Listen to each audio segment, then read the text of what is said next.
Señor presidente,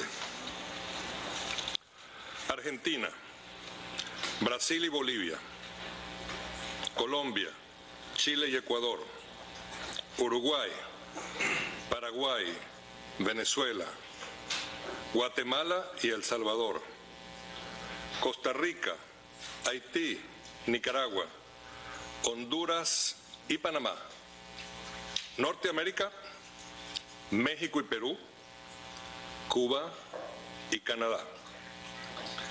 Esta no es la letra del himno de las Américas que los niños de mi generación cantábamos en la escuela.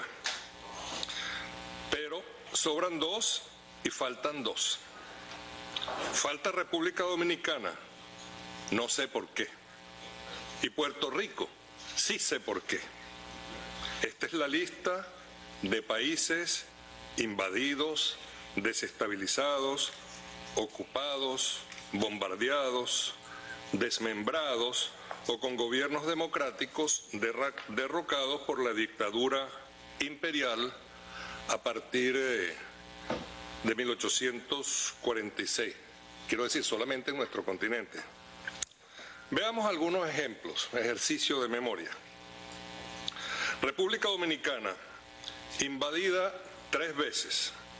Sí está incluida en la interminable lista de países soberanos martirizados por el imperio.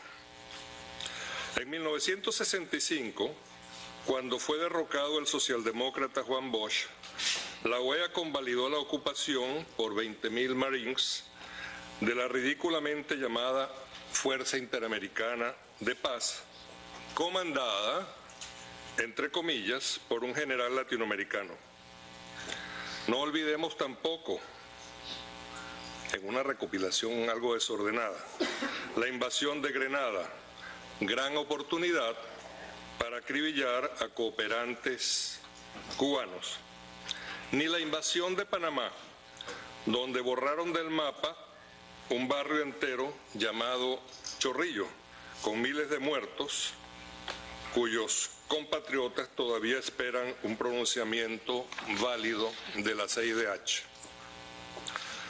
Recordemos a Puerto Rico, bajo dominación colonial por más de 100 años, sufriendo de pobreza extrema, desempleo, inseguridad, represión brutal de marchas estudiantiles y violación de los derechos humanos por parte del FBI, en medio de grandes escándalos de corrupción.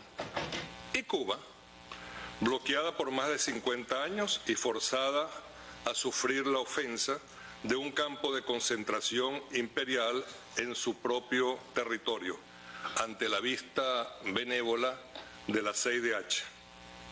Por su parte, Nicaragua y Haití sufrieron 3 invasiones militares y a Guatemala le derrocaron su gobierno socialdemócrata de Jacobo Arbenz para favorecer a la United Fruit Company. ¿Alguien recuerda al pulcro demócrata revolucionario Salvador Allende? ¿O a la CIA? ¿O al papel de la CIA y a Henry Kissinger en esa ocasión? Estoy recordando algo muy curioso, creo que fue a finales de los años 40, en Argentina. Un nuevo embajador de los Estados Unidos, consecuente con la política imperial, dijo algo así como que estoy destinado por la providencia a derrocar al gobierno Farrell-Perón. Después creo que vino una elección, el candidato era Perón y el pueblo argentino tuvo que escoger entre Braden y Perón. Perón. Y las Malvinas. Recordemos que el Tratado Interamericano de Asistencia Recíproca, que era un autoengaño de todos nosotros, murió de derecho posteriormente, a raíz de la incursión en el espacio geográfico contemplado en el TIAR por parte del Reino Unido de Gran Bretaña y Irlanda del Norte. En ese entonces, el imperio ofreció todo tipo de apoyo de inteligencia a las tropas británicas durante esa incursión, y también además probablemente, como recibían información satelital los británicos, mis distinguidos antepasados, parcialmente, probablemente hayan recibido la localización satelital del acorazado Belgrano, ubicado fuera de la zona de exclusión establecida por las propias fuerzas británicas y donde murieron cerca de 300 jóvenes marineros. Estamos hablando de una patología de Estado, la adicción a la guerra y, por supuesto, a la subversión y a la desestabilización. Sabemos de Vietnam y Corea. En una perdieron y en otra empataron. Del sabotaje a movimientos de liberación en el sur de África, de la destrucción de Libia y el apoyo a los terroristas sirios, del bombardeo del único laboratorio fabricante de medicamentos en Sudán, uno de los países más pobres del mundo, en busca de una fábrica de explosivos basado, la búsqueda, en un error de inteligencia de la CIA. Todavía la están buscando, como siguen buscando las armas de destrucción masiva en Irak. No olvidemos tampoco la explosión de 2 bombas atómicas que en un lapso de muy pocos días mataron a más de 400.000 civiles. Un dicho inglés que valoro mucho proclama: el hecho de que yo no sea paranoico no significa o no quiere decir que no haya nadie allá afuera acechándome. En efecto, el domingo pasado lo comprobé. Yo estaba flojeando en mi casa, preparándome para almorzar, cuando recibí una llamada del acechador. En este caso, el que ejerció la función por instrucciones de la señora Jacobson fue el señor Alexis Lee, subsecretario adjunto para asuntos de América del Sur. Y la llamada fue para decirme,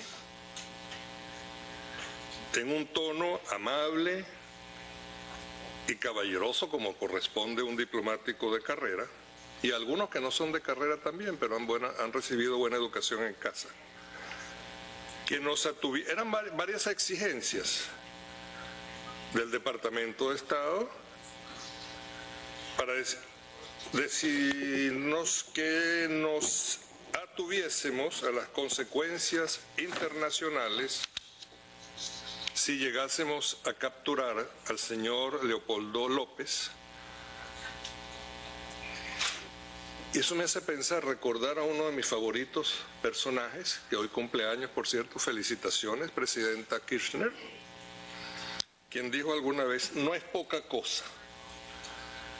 No es poca cosa que para una democracia soberana que está luchando por establecer la justicia social en medio de una oleada permanente y recurrente de sabotajes, recibir una llamada de un emisario del imperio para decirnos que nos atengamos a las consecuencias.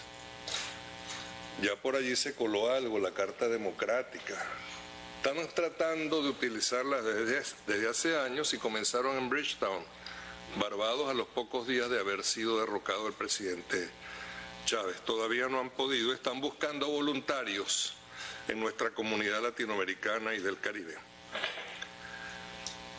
Desde hace más de 15 años, y esto tiene que ver con la paranoia, a partir de la gran victoria democrática de Hugo Chávez Venezuela ha sido sometida a todo tipo de agresión por parte del imperio y servidores, salvo una invasión militar directa, para la cual ya están preparados, ya tienen elaborada la hipótesis de guerra y esperan contar con el auxilio de algunos políticos venezolanos, sí, dispuestos a apoyarlos.